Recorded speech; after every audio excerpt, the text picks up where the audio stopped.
बच्चे पैदा करके पालना कोई आसान काम तो नहीं है, लेकिन अगर आपको लगता है कि आपका बचपन अच्छा नहीं बीता, तो जरा ठहर जाइए और देखिए कि जानवरों की दुनिया में क्या क्या होता है। कुछ ऐसी माएं हैं जो अपने बच्चों को एक दूसरे को ही मारने के लिए कहती हैं। कुछ माएं जो कि चुपचाप मासूम बच्चों को छोड़कर भाग जाती हैं, और यहाँ तक कि कुछ भूखी माएं भी हैं जो कि लंच में खुद के बच्चों को चबा जाती हैं भाई। तो पेश हैं जानवरों की दुनिया में मिलने वाले सबसे घटिया माँ बाप। कोयल। कोयल पशु पक्षियों की दुनिया की सबसे बदनाम बुरी माओं में से एक है। इन बर्ड्स के लिए बच्चे पालना एक बहुत बड़ा टेंशन होता है, जिससे छुटकारा पाने की फिराक में रहते हैं। इसलिए सभी झंझटों से बचने के लिए वे अपने बच्चों को पैदा होने से पहले ही छोड़ देते हैं।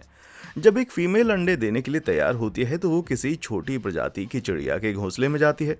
जब वहां पर कोई नहीं होता, फिर वो वहां रखे गए अंडों में से एक को निगल लेती है और उसकी जगह अपना अंडा टपका देती है। इस व्यवहार को ब्रूड पैरासाइटिज्म के नाम से जाना जाता है, और ये चोरी छुपे की गई एक गंभीर हरकत होती है। अपने अंडे को दूसरे पक्षियों के घोंसले में छोड़कर मम्मा कोयल अपने बच्चे को पालने की जिम्मेदारी एक दूसरी बेखबर माँ के सिर पर डाल देती है और खुद अपनी ड्यूटी से छुटकारा पा लेती है। अब वो फिर से एक सेक्सी सिंगल बर्ड की तरह जीने के लिए फ्री हो जाती है। दुर्भाग्य से उसके विक्टिम के लिए उसका बच्चा बहुत परेशानियां पैदा करता है। असल में ये बहरूपिया चूजा अक्सर सबसे पहले बाहर निकल आता है और उस चिड़िया के असली बच्चों से ज्यादा तेजी से बढ़ता है।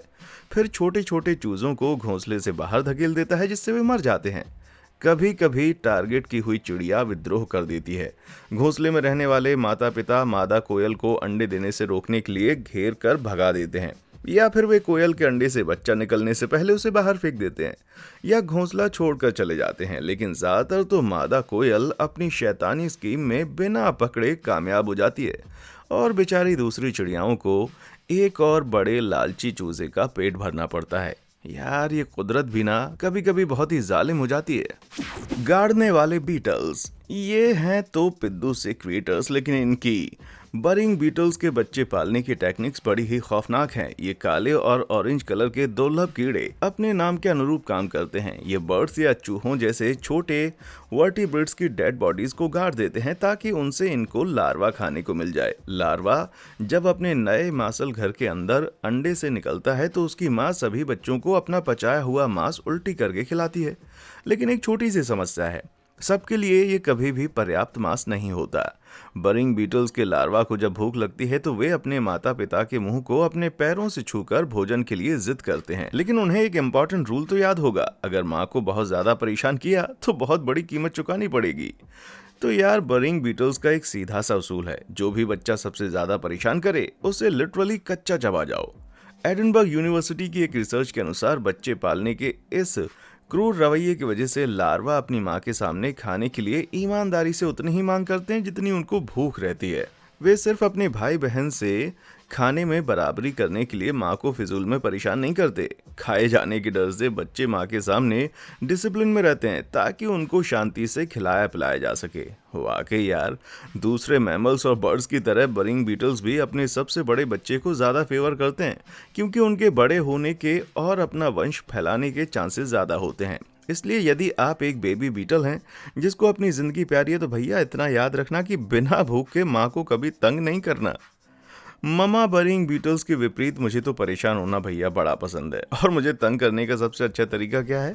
उन लाइक्स और सब्सक्राइब बटनों को दबाकर और इन छोटे से बेल आइकन को बजाकर। अरे यार, बदले में आपको कोई टेस्टी स्नैक तो नहीं मिलेगा, लेकिन आपको ढेर सारा अमेजिंग कंटेंट देखने को मिलेगा जो सीधे आपके सब्सक्रिप्शन बॉक्स में आएगा।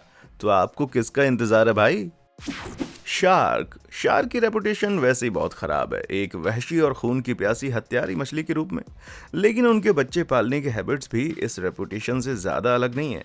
इनफैक्ट मामा शार्क्स अपने बच्चों को जन्म देने से पहले ही बड़ी गंदी पेरेंटिंग करती हैं। यूसी कुछ शार्क लाइव बर्थ देती हैं प्लेसेंटा के साथ, कुछ हद तक मैमल्स जैसे, लेकिन बाकी शार्क्स जिंदा बच्चों को अपने पेट में रखती हैं, जहां बढ़ते भ्रूण को फीड करने के लिए कोई ऑर्गन नहीं होता। अब आप सोच रहे होंगे तो उन्हें न्यूट्रिएंट्स कैसे मिलते होंगे? तो अपने ही भाई बहनों को खाकर। जी हाँ, ये शार्कलेट एक भयानक काली घनी गुफा में आंखें खोलकर अपना जीवन शुरू करती हैं।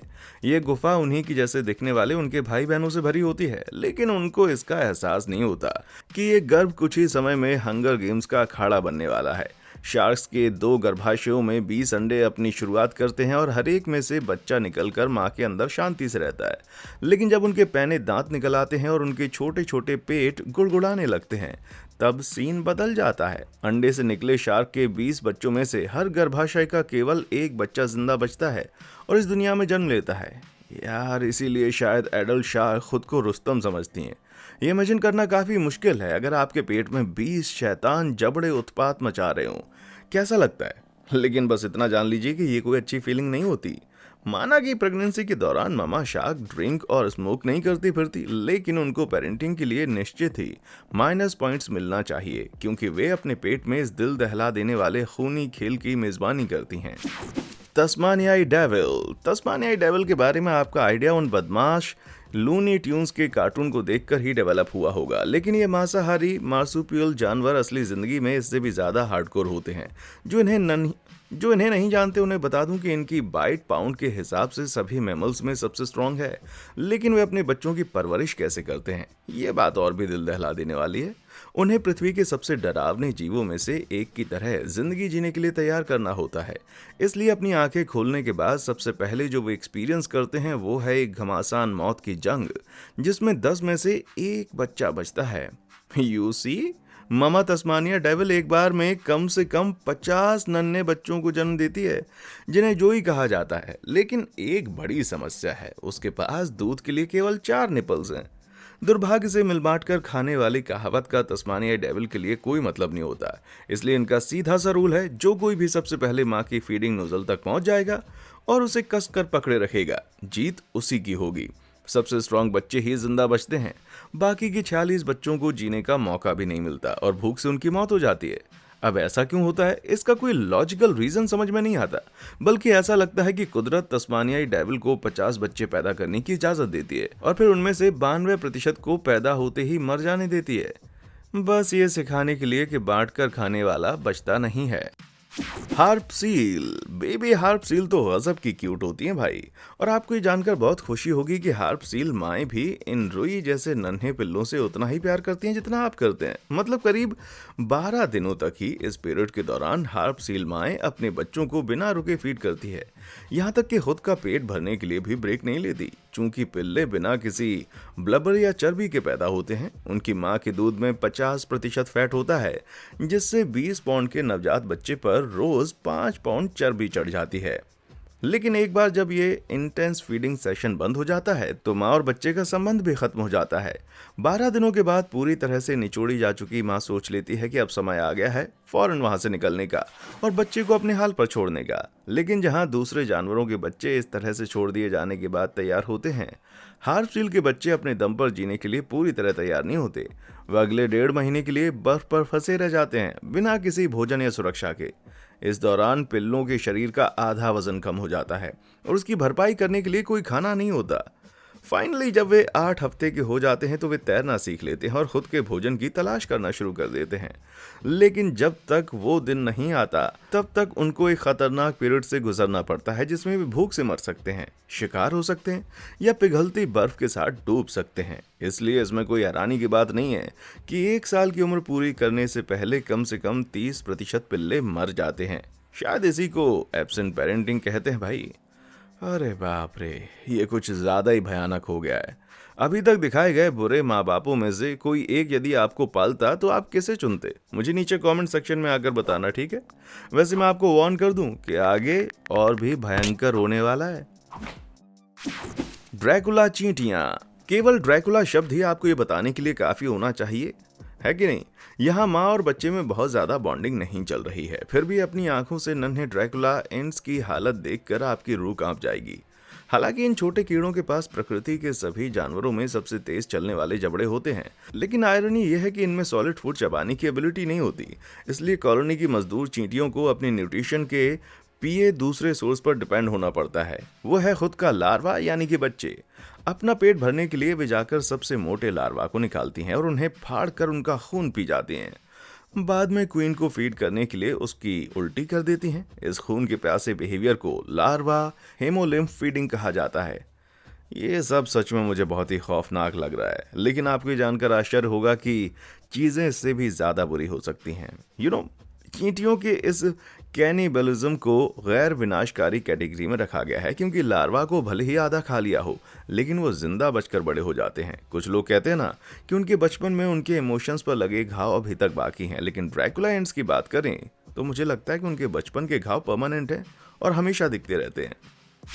क्रिसमस आइलैंड का रेड क्रैब। हर साल अक्टूबर से दिसंबर के बीच 5 crore Christmas island red crabs जंगल में अपने घरों से निकलकर समुद्र किनारे पानी के अंदर अंडे देने जाते हैं। ये एक शानदार मंजर होता है। जबकि केकड़े मेटिंग करते हैं तो हर एक फीमेल लगभग 1 लाख अंडे देती है। अब मादाएं महीने में सिर्फ एक खास दिन अंडे दे सकती हैं जब टाइड आई हो और चांद एक स्पेशल फेज में हो। अब जब उनका जन्म इतने स्पेसिफिक कंडीशन में होता है तो आप सोच रहे होंगे कि बच्चों को बड़ा पवित्र माना जाता होगा। ना भाई, ऐसा बिल्कुल नहीं है। नए नए पैदा हुए बेबी क्रैब्स अपने जीवन के पहले महीने के दौरान समुद्र की लहरों में इधर उधर बहते रहते हैं। अगर उनकी किस्मत रही तो लहरें उन्हें क्रिसमस आइलैंड पर वापस ले आती हैं। लेकिन दूसरी तरफ अगर कुछ फीमेल क्रैब्स जंगल से निकलने में लेट हो गई हैं और अगले महीने उसी टाइड वाले दिन के इंतजार में रुकी हैं तो एक अजीब किंतु भयंकर सिचुएशन बन जाती है। प्रेग्नेंट फीमेल क्रैब समुद्र की ओर जा रही होती हैं और उसी समय करोड़ों नन्हे बेबी क्रैब पानी से निकलकर जंगल की तरफ जा रहे होते हैं। ऐसा लगता है जैसे एक बड़ा लाल कारपेट बिछा हो। आप सोच रहे होंगे कि इन प्रेग्नेंट लेडीज के अंदर की ममता उमड़ पड़ेगी और वे इन नन्हे बच्चों को जंगल तक सुरक्षित पहुंचने में मदद करेंगी। लेकिन उसके बजाय वो करती क्या है, ये देखिए। जी हाँ, मामा क्रैब्स छोटे बच्चों को कुरकुरे लाल पॉपकॉर्न की तरह मुंह में चबाने लगती हैं। प्रेग्नेंट क्रैब्स को अगर किसी स्नैक के चटकारे लेने की इच्छा हो रही हो तो रुककर नवजात बच्चों को गटकना उनके लिए आम बात है। इससे भी बुरी बात यह है कि अगर मदर क्रैब्स ज्यादा भूखी हों तो अपने ही बच्चों को खाने में बिल्कुल नहीं हिचकिचाती। 2007 में कंडक्ट की गई एक रिसर्च में पता चला कि जब नन्हे बेबी केकड़ों को खाने की बात आती है तो नॉन ओविगेरस मादाएं जिन्होंने रिसेंटली अंडे नहीं दिए हैं और वो ओविगेरस मादाएं जिन्होंने अभी अभी अंडे दिए हैं एक समान ही बच्चों को खाती हैं। क्या यार, मुझे लगता है ये वास्तव में एक क्रैब ईट क्रैब वर्ल्ड है। हैमस्टर। अगर आपको लगता है कि ये पॉपुलर पेट बस एक मासूम सा रुई का फुल्का है तो जरा एक बार फिर सोचिए। अपनी फीमेल हैमस्टर को उसके प्यार से छोटे छोटे गुलाबी बच्चों को लाड़ करते हुए देखने में बड़ा मजा आता है। लेकिन किसी दिन आप उसके केज में झांकें और आपको 2-4 बच्चे कम दिखें तो चौंकना मत। लेकिन आखिर वे चले कहाँ गए? तो भैया वो गए अपनी मम्मा हैमस्टर के पेट में। और ये कोई जहां से निकले थे वहीं पर घुस गए वाली घटना नहीं हुई है, बल्कि माँ ने उनको खा लिया है। बात तो बड़ी खौफनाक है, लेकिन फीमेल हैमस्टर्स अपने बच्चों को गटकने के लिए फेमस हैं। क्या कारण है कि वे अपनी ही प्रजाति के खिलाफ ऐसा घोर अपराध करती हैं? इसके बारे में लोगों के अलग अलग ओपिनियन है। कुछ का मानना है कि जन्म देने के बाद माँ हैमस्टर को ठीक से खाना नहीं मिलता है और उन्हें एक्स्ट्रा न्यूट्रिएंट्स की ज़रूरत होती है। दूसरों का मानना है कि बच्चों को इसलिए खाया जाता है ताकि माँ को इतने ज़्यादा बच्चों की देखभाल ना करना पड़े। वो एक बार में 20 बच्चों को जन्म देती हैं। आमतौर पर अगर एक हैमस्टर को हद से ज़्यादा टेंशन हो रही हो, उसे लग रहा हो कि उसके बच्चों का पालन पोषण करना उसके बस की बात नहीं है, तो वे ज़्यादा सोचे बिना आसान रास्ता अपना लेती हैं और उनको खा जाती हैं। हालांकि ये सिर्फ एक अनुमान है, लेकिन उनके छोटे से दिमाग में क्या चल रहा है कौन जाने। यदि आपको एक हैमस्टर का मालिक होने पर नाज है और आपकी फीमेल हैमस्टर प्रेग्नेंट है तो ये बहुत ज़रूरी है कि आप उसके लिए एक शांत और स्ट्रेस फ्री माहौल बनाएं।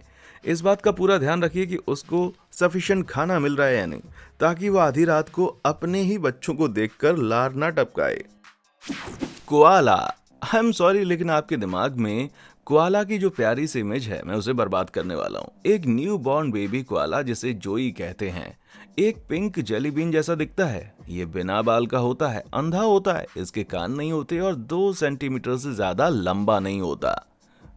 ये सिर्फ अपनी स्मेल और टच के सेंस और मजबूत पंजों के सहारे बर्थ कैनाल से रेंगता हुआ बिना किसी सहारे के पाउच तक पहुंच जाता है और माँ का निप्पल पकड़ लेता है। जोई वहां 6 से 7 महीने तक रहता है, जब तक कि उसके कान और फर डेवलप नहीं हो जाते और आंखें नहीं खुल जाती। लेकिन लगभग 22 हफ्तों के बाद बेबी कोआला दूध छोड़कर पैप नाम का एक नया फूड खाने लग जाता है। अब आप पूछेंगे कि भाई ये पैप क्या होता है? तो भैया ये उसकी पॉटी होती है, और ये कोई नॉर्मल पॉटी नहीं होती, बल्कि खास तौर पर बनाई हुई मलाईदार एक्स्ट्रा गीली पॉटी होती है। इस स्पेशल पॉटी के जरिए माँ अपने डाइजेस्टिव सिस्टम में मौजूद माइक्रो ऑर्गेनिज्म को अपने जोई में डाल देती है। ये बैक्टीरिया यूकेलिप्टस की पत्तियों को डाइजेस्ट करने के लिए बहुत ज़रूरी होते हैं और ये पत्तियां ही कोआला का मेन खाना होती हैं। सबसे पहले बच्चा पाउच से झुककर बाहर लटकता है ताकि माँ के पेट तक पहुंचकर पैप खा सके, और फिर जैसे जैसे वो बड़ा होता है तो पूरा बाहर निकलकर माँ के पेट पर लेटकर पैप खाता है। एक बार जब जोई अपनी माँ की पीठ पर सवार होने जितना बड़ा हो जाता है तो फाइनली ताज़ी पत्तियां खाना शुरू कर देता है। मुझे यकीन है एक बहुत बड़ी राहत की सांस होगी। मैं सोच सकता हूँ कि भाई रोज लंच में वही पॉटी का सैंडविच खाना, हो कितना उबाऊ है ये। Black eagles. कोई भी माँ जिसके पास एक से ज्यादा बच्चे हैं वो जानती है कि सारा दिन बच्चों का झगड़ा देखकर कितना सिर दर्द होता है। अक्सर बच्चे खुद ही थक कर चुप हो जाते हैं, लेकिन कभी कभी बीच बचाव करके उन्हें अलग करना जरूरी होता है। लेकिन ब्लैक ईगल की दुनिया ही अलग है भाई। ये शानदार शिकारी पक्षी ट्रॉपिकल और सब ट्रॉपिकल साउथ ईस्ट एशिया और साउथ ईस्ट चाइना के जंगलों और पहाड़ों के ऊपर आसमान की ऊंचाइयां नापते हैं, लेकिन अपने बच्चों की लड़ाई में सिर्फ तमाशा देखते हैं।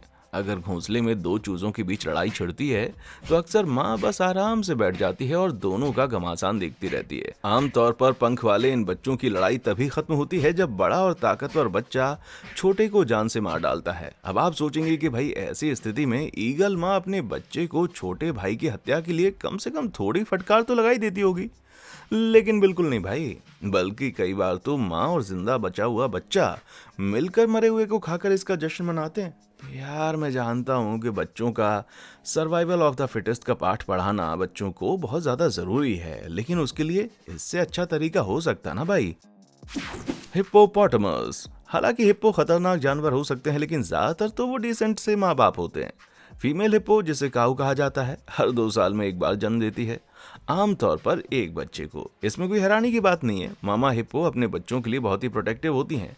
भले ही वो पैदा होते ही तैरने के लिए तैयार होते हैं और उनका वजन 55 से 120 पाउंड होता है, जो कि एक बड़े कुत्ते के वजन के बराबर है। जन्म के तुरंत बाद माँ और उसका बच्चा दूसरी काउस और उनके बछड़ों की झुंड में शामिल हो जाते हैं ताकि मगरमच्छ, शेर और लकड़बग्घे जैसे जानवरों से प्रोटेक्शन मिल सके।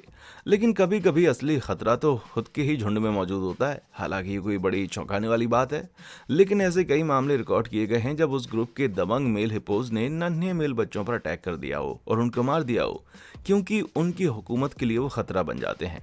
ये दिल दहला देने वाली तस्वीर 2019 में वाइल्ड लाइफ फोटोग्राफर एड्रियन हेशी द्वारा खींची गई थी। ये उस लम्हे को कैद करती है जब एक एग्रेसिव बुल ने एक न्यू बॉर्न हिप्पो को अपने भयानक जबड़ों में पकड़ लिया था। कभी कभी झुंड के बहुत से हिप्पो मिलकर एक बछड़े पर भिड़ जाते हैं और माँ सिर्फ बेबस होकर इस खौफनाक सीन को देख सकती है। अब तक रिसर्च से इस बात की बहुत कम जानकारी मिली है कि हिप्पो अपने ही नन्हे बच्चों को क्यों अटैक करते हैं, क्योंकि इतने खतरनाक जानवरों को करीब से स्टडी करना बहुत मुश्किल है। लेकिन कुछ थ्योरीज भी कहती हैं कि मेल हिप्पोज को पॉड की बढ़ती हुई आबादी की चिंता सताती रहती है, क्योंकि हर साल सूखे के दौरान पोखरों और नदियों में पानी की भयंकर कमी होती है और पीने वाले ज्यादा होते हैं। इसलिए लगता है कि इन सेमी एक्वेटिक मैमल्स ने उस समस्या का समाधान इस तरह से ढूंढा है। घोड़े जिसे मेयर कहा जाता है, उसकी प्रेगनेंसी 340 दिनों तक चलती है।